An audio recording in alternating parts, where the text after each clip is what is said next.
Good morning and good evening. How are you everybody?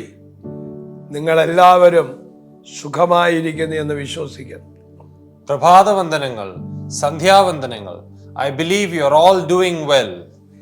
Unless the power of God through bold faith, ധീരമായ വിശ്വാസത്തിലൂടെ ദൈവത്തിന്റെ ശക്തി പുറപ്പെടുവിക്കുക. Unleash the power of God through bold faith. വിശ്വാസത്തിന്റെ ഒരു ധീരത, ഒരു ധൈര്യം നമ്മുടെ ജീവിതത്തിൽ ഉണ്ടായിരിക്കണം. In our life, we must have a boldness of faith.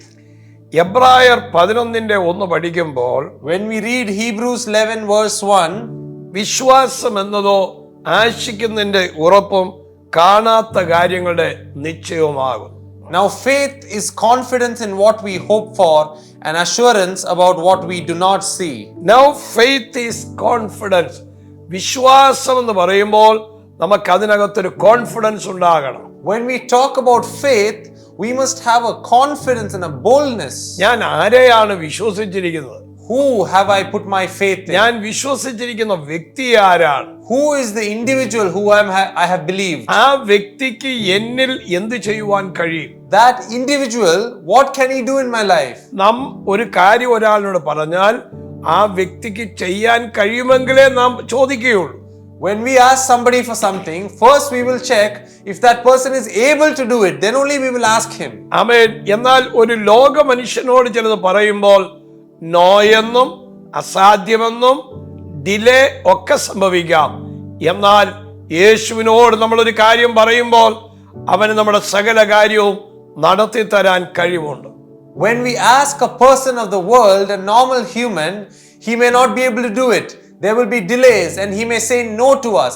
However, when we go and ask our needs to the Lord Jesus Christ, he surely will accomplish it because he is able. യേശുവിന്റെ അടുത്ത് ഒരു രോഗമുള്ള സ്ത്രീ വന്നു. A sick woman came to Jesus. യേശുവിന്റെ വസ്ത്രത്തിൽ അവൾ തൊട്ടു.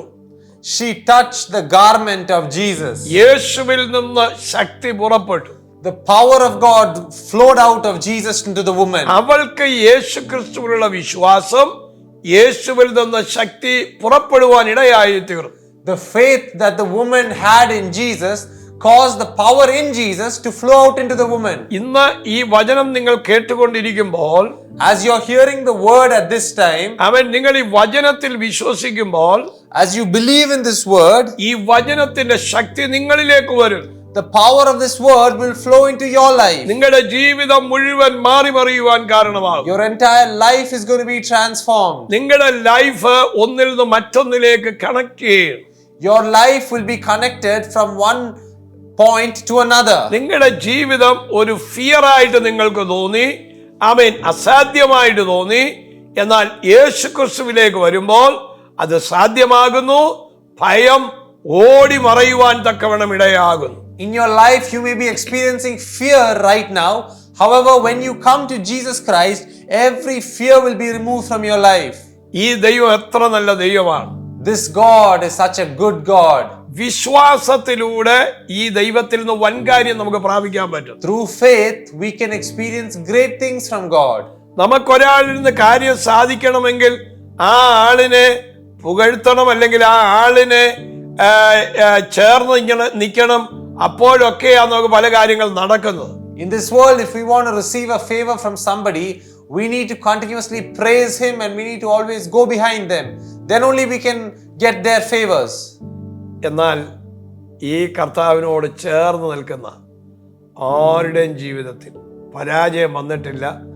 അവർ അടിക്കടി ബ്ലെസ്സിങ്ങിലേക്ക് വരികയും ഉയർന്നു വരികയും ചെയ്യുവാൻ കാരണമായി. However, whoever has come to the Lord Jesus Christ and follows him and walks with him, they will never be stuck in life. They will move from blessing to blessing. നാം ഒരു കാര്യം ആശിക്കുമ്പോൾ അതിനകത്ത് നമുക്ക് നല്ലൊരു ഉറപ്പുണ്ടായിരിക്കണം. When we hope in something, we must have a strong confidence in that hope. ഇന്ന് അനേകർക്കും വിശ്വാസമുണ്ടെന്ന് പറയും, പക്ഷേ confidence ഇല്ല. Today, many people say they have faith, however, they don't have confidence. ഈ ദൈവത്തിൽ കടന്ന് വിശ്വസിക്കുക. You must believe fully in this Lord Jesus. ഇന്ന് എന്നെ ശ്രദ്ധിക്കുന്ന ആരോ ചില രോഗികൾ, ജോലിയില്ലാതെ ഭാരപ്പെടുന്നവർ, ജോലി നഷ്ടപ്പെട്ടവർ, കടത്തിൽ അങ്ങേയറ്റം പറ്റിയവർ, ട്രാവൽ ബാനിൽ ഇരിക്കുന്ന ചിലർ, മക്കൾ ജനിക്കത്തില്ല എന്ന് പറഞ്ഞിരിക്കുന്നവർ, ചിലരുടെ കണ്ണിന്റെ കാഴ്ച 60% നഷ്ടപ്പെട്ടിട്ടിരിക്കുന്നവർ, കർത്താവ് പറയുന്നു നിന്റെ ജീവിതത്തിൽ വിശ്വസിക്കുക, ഒരത്ഭുതം നിന്നിലേക്ക് കടന്നു വരികയാണ്. Some of you are watching me right now and you're going through various problems. Some of you are going through sicknesses. Some of you are unable to have children. Some of you are under a travel ban. Some of you has lost 60% of your eye vision. However, no matter what problem you're going through, the Lord is going to bring a breakthrough in your life. ആമേൻ. ഞാൻ നിങ്ങൾക്ക് വേണ്ടി പ്രാർത്ഥിക്കാൻ പോകുകയാണ്. I am going to pray for you. നിങ്ങളുടെ faith നിങ്ങളുടെ ജീവിതത്തിൽ വലിയ ജയം കൊണ്ടുവരാൻ പോകും. Your faith is going to bring great victory in your life. യേശുക്രിസ്തുവിൽ കടന്ന് വിശ്വസിക്കുക. Believe in the Lord Jesus Christ. നിങ്ങളായിരിക്കുന്ന സ്ഥലത്ത് തന്നെ പറയുക, യേശുവേ നന്ദി എന്ന് ഉറക്കെ പറയുക. Wherever you are in your place right now, speak out loud and say, Jesus Christ, I thank you. നിങ്ങളിലേക്ക് ആ ശക്തി പുറപ്പെട്ടു വരുന്നു. The power of the Lord is flowing into your life. യേശു കാൽവരിയിൽ മരിച്ചത് നമുക്ക് വേണ്ടി തന്നെയാണ്. Lord Jesus Christ died on the cross of Calvary for എന്റെയും us. നിങ്ങളുടെയും പ്രശ്നത്തിന് വേണ്ടി തന്നെയാണ്. It is for our problems, for mine and your problems that he died. പിന്നെ എന്തിന് അവനെ അവിശ്വസിക്കുന്നു? Then why are you disbelieving him? നിങ്ങൾ വിശ്വസിക്ക്. You must believe. അവന്റെ മരണത്തിലൂടെ നമുക്കെല്ലാം സാധ്യമായി തരുന്നു. Through his death, everything is possible for us. ഞാൻ നിങ്ങൾക്ക് വേണ്ടി പ്രാർത്ഥിക്കാം. I will pray for you. കർത്താവേ, അങ്ങയുടെ മരണത്തിൽ വിശ്വസിക്കുന്ന, അങ്ങയെ ഫോളോ ചെയ്യുന്ന, അങ്ങയെ പിൻപറ്റുന്ന ഈ ജനത്തെ സഹായിക്കണമേ. Oh Lord, I pray that you bless these people and help these people who are following you and who have believed in you. അങ്ങയുടെ കരം ഈ കുഞ്ഞുങ്ങളെ തൊടണമേ. Lord, may your hand touch these children. അത്ഭുതങ്ങളെ ചെയ്യണമേ. Lord, do miracles. അങ്ങ് അതിശയങ്ങളെ പ്രവർത്തിക്കണമേ. Lord, do miracles. അങ്ങയുടെ മഹത്വം ഇറങ്ങണമേ. Lord, let your glory come down. യേശുവിൻ നാമത്തിൽ തന്നെ. In the name of Jesus. Amen. Amen. God bless you. Love you. കാനഡയിൽ September 6, 7 ഈ ദിവസങ്ങളിൽ കിച്ചണയർ എന്ന് പറയുന്ന സ്ഥലത്ത് വെച്ച് മീറ്റിംഗ് നമ്മുടെ എക്സോസിയ മെലെ കോൺഫറൻസ് നടക്കുന്നു. നിങ്ങളെല്ലാവരും അതിൽ വന്ന് അറ്റൻഡ് ചെയ്യാൻ ഓർപ്പിക്കുന്നു.